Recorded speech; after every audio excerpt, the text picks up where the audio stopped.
Bienvenue sur Top Invest, la chaîne des tops d'investissement. Ici, on parle essentiellement d'entreprises de qualité. Aujourd'hui, on va parler de l'entreprise Viva System. On va essayer de savoir est-ce qu'au prix actuel, Viva System représente une opportunité d'investissement.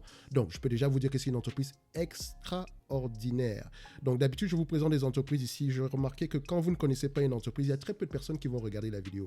Mais je vous ai toujours dit que cette chaîne s'appelle Top Invest. C'est la chaîne des tops d'investissement. On parle essentiellement d'entreprises de qualité.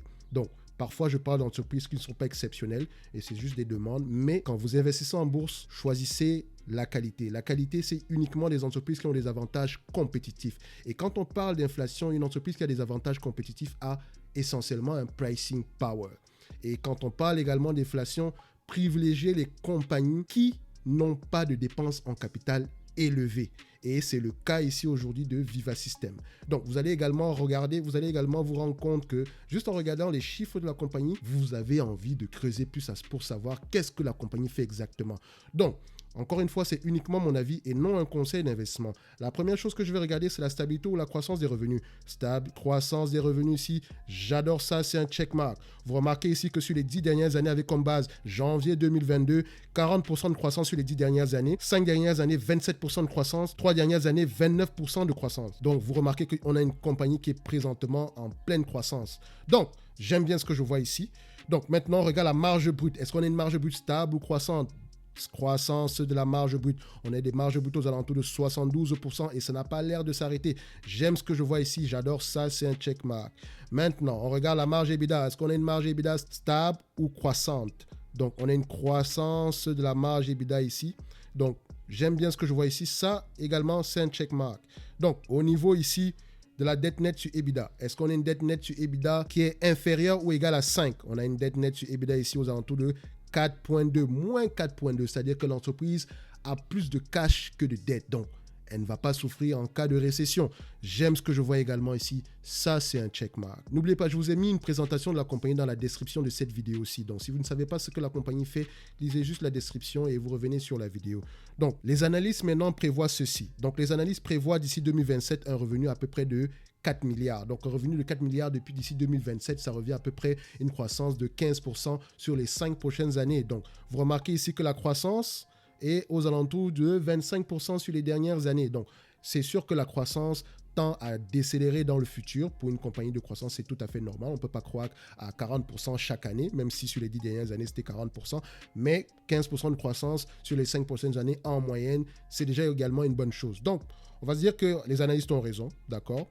Donc, également, il ne faudrait juste pas se dire que oui, les analystes disent 4 milliards en telle année. Qu'est-ce que le management pense? Quelle est la taille du marché de l'entreprise? Que fait l'entreprise exactement? Qui sont les compétiteurs? Pour qu'est-ce que le management pense qu'ils vont atteindre le 4 milliards de revenus d'ici 2027? Donc, voilà les questions que vous devez vous poser.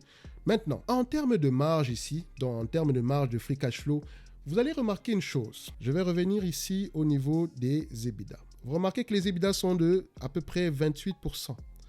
Mais les free cash flow sont plus élevés que les EBITDA. Ça, c'est exceptionnel. Et faites attention parce que ce n'est pas normal. Normalement, les free cash flow sont généralement inférieurs aux EBITDA. Même pas généralement, le plus souvent inférieurs aux EBITDA. La raison pour laquelle on a des free cash flow très élevés ici, c'est parce que l'entreprise paye en actions certains de ses employés au lieu de reverser des salaires. D'accord? C'est la raison pour laquelle on a des free cash flow très élevés. Maintenant, il faut savoir est-ce que ces free cash flow très élevés-là sont durables en fait dans le futur. Donc, ici, je me dis une chose. Les analystes ici prévoient à peu près 33% en termes d'EBITDA d'ici 2027. Ça, c'est ce que en termes de free cash flow d'ici 2027. Ça, c'est ce que les analystes pensent. D'accord? Le management pense qu'ils peuvent atteindre les 40%. D'accord? Donc, ici, déjà, on se dira qu'en date d'aujourd'hui, ce 40%-là, c'est possible. Mais c'est un 40% qui prend en considération l'émission de nouvelles actions. Parce que quand on ne paye pas un employé, ça veut dire que l'argent ne sort pas. On lui remet juste des actions, ça veut dire qu'on a dilué le capital un tout petit peu. Même si on a fait des économies en termes d'argent. Très attention. Il faut faire très attention à ça. D'accord? Donc, quand vous voyez ce genre de variation-ci, il faut se poser la question, est-ce que c'est durable? Donc, moi ici, j'ai voulu être optimiste. J'ai gardé le 40%. D'accord? Donc, vous allez voir ici que pour la valorisation, j'ai pris directement 40% de free cash flow. ça va rester la même chose. Si vous pensez que le 33% est possible, allez-y calculer avec 33%. De toutes les façons, ce genre de vidéo-ci est fait pour pouvoir vous donner une méthode assez simplifiée afin de pouvoir analyser rapidement une compagnie. Attention, ce n'est pas la méthode idéale. De toute façon, il n'y a pas de méthode idéale. Mais c'est une méthode rapide qui vous permet d'avoir accès à une estimation de la valeur. Une estimation. Parce que la valeur, ce n'est pas un chiffre rond. C'est une estimation. Quand on dit qu'une entreprise vaut $300, ce n'est pas un $300 exact. Ça peut être aux alentours de 250 et $350. D'accord? Donc, attention. Donc ici, je vais prendre 40%. Donc, je suis déjà assez optimiste. C'est possible. Parce que l'entreprise essentiellement ici vend également son produit uniquement dans le cloud. D'accord? Donc, il n'y a pas énormément de dépenses en capital. Et les marges sont généralement très élevées. Donc, quand on va regarder ici au niveau des multiples, vous allez remarquer que c'est une entreprise qui a l'habitude de s'échanger à des multiples très très élevés. Donc je vais prendre ici des multiples simples, je vais prendre 25 fois les bénéfices. Même si on est en période de taux d'intérêt élevé, inflation, etc., je pense que 25 fois les bénéfices, ça pourrait être correct ici. Donc c'est 25 fois les bénéfices et non 25%. Donc ici, en termes de calcul, qu'est-ce que ça va me donner? Alors, je vais prendre ici en même temps le revenu ici de 4 milliards, d'accord, et des free cash flow de 40%. Je tiens à dire que je suis déjà assez optimiste. D'accord? Je prends ici 20, 22, 25 en termes de multiples. Donc ici, je vous ai dit 25. Donc je vais prendre 20, 22, 25 pour faire simple. Donc ici, 40% de 4 milliards, ça va ici 1 milliard 600. 1 milliard 600 multiplié par 20 fois les bénéfices, plus la dette nette. Donc, vu qu'il n'y a pas de dette, il n'y a pas de dette nette, il y a du cash net divisé par le nombre d'actions. Ça donne ici $221 l'action. Quand vous prenez 22 fois les bénéfices avec le même calcul, ça donne $242 l'action. Quand vous prenez 25 fois les bénéfices avec le même calcul, ça vous donne $273 l'action. Personnellement, où est-ce que je vais me situer? Je vais me situer à ce niveau-ci. Je vais essayer de rester à ce niveau, à 20 fois les bénéfices. Donc, même si j'ai tendance à pencher pour le 25 fois les bénéfices, je vais me protéger ici pour une seule raison, parce que j'aurais pu prendre 33% en termes de free cash flow. Ça m'aurait donné à peu près des marges, un chiffre à peu près inférieur. Donc, si je prends ici, voilà, juste pour faire simple, si vous prenez 33% de 4 milliards ici, ça vous donne ici aux alentours de 1 milliard 320, donc 1 milliard 320, d'accord, multiplié par 20 fois les bénéfices, ça vous donne ici 26 milliards 400, plus la dette nette ici qui est aux alentours, le cash net qui est aux alentours de 2 milliards 300, divisé par le nombre d'actions ici qui est de 155 millions, donc j'arrondis toujours, ça vous donne ici $185 l'action.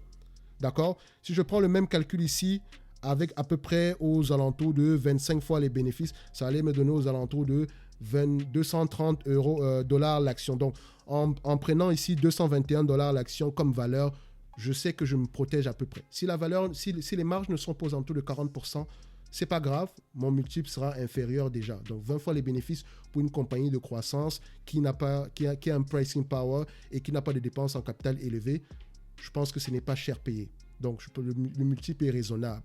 Donc ici, je pense que la valeur ici pour moi va se situer aux alentours de $221 l'action. Ça sera la valeur que j'attribue ici à l'entreprise en date d'aujourd'hui. D'accord? Donc $221 l'action. Personnellement, j'aimerais acheter cette entreprise aux alentours de $100 l'action. Idéalement, d'accord? Donc ça ne veut pas dire que à partir d'aujourd'hui, ça ne pourrait pas m'intéresser. Je pourrais commencer à faire du DCA. Et attention, je n'aime pas trop parler de DCA, j'aime parler plutôt du DVA, de Dollar Value Averaging. Donc, c'est-à-dire que avant d'acheter une entreprise, je l'ai déjà valorisée. Donc, je l'achète parce qu'elle me semble sous-évaluée et non parce que je veux baisser uniquement mon PRU. Non, c'est parce que je l'ai valorisée avant. Je pense que si une entreprise vaut $221 et qu'aujourd'hui elle cote à $176, je pense que c'est une occasion d'investissement. D'accord? Idéalement, j'aimerais l'acheter à un prix plus bas. Donc, il faut faire très attention en date d'aujourd'hui. Achetez uniquement ce que vous pouvez comprendre, d'accord? Et achetez-le à bon prix et surtout les entreprises qui ont un pricing power. Donc, Viva Systems, entreprise extraordinaire, d'accord? Je vais la mettre ici sur ma watchlist, donc parmi les top actions également. Donc, si l'entreprise vous plaît, lisez vos rapports financiers. C'est votre avantage compétitif. C'est en anglais, c'est sûr. Mais si vous décidez d'investir dans des actions individuelles, vous n'avez pas de choix que de lire en anglais. D'accord? Google Traduction existe aujourd'hui. Donc, vous n'avez pas d'excuse. Si vous choisissez avec des investisseurs, vous n'avez pas d'excuses. Il faut lire, il faut faire le travail nécessaire. Et ceux qui vous ont dit que c'est facile, vous remarquez aujourd'hui que ça joue beaucoup au niveau de la psychologie. Même quand vous faites du DCA, vous vous rendez compte que vous vous posez toujours la question de savoir est-ce que le prix actuel est bon? Et avec les petites méthodes que je vous montre ici, vous pouvez valoriser correctement l'entreprise. Donc, vous pouvez avoir une estimation de la valeur de l'entreprise. Donc, aujourd'hui, 221 $, c'est la valeur de l'entreprise. 100 $, l'action, c'est le prix auquel j'aimerais faire l'acquisition de cette entreprise-ci. Donc, ça ne veut pas dire que le prix actuel ne me plaît pas. Mais mon prix idéal serait de 100 $ parce que ça me laisse une marge de sécurité d'à peu près 50%. C'est ce que je peux dire ici aujourd'hui par rapport à Viva System. D'ici là, portez-vous bien et on se donne rendez-vous à la prochaine vidéo. Merci.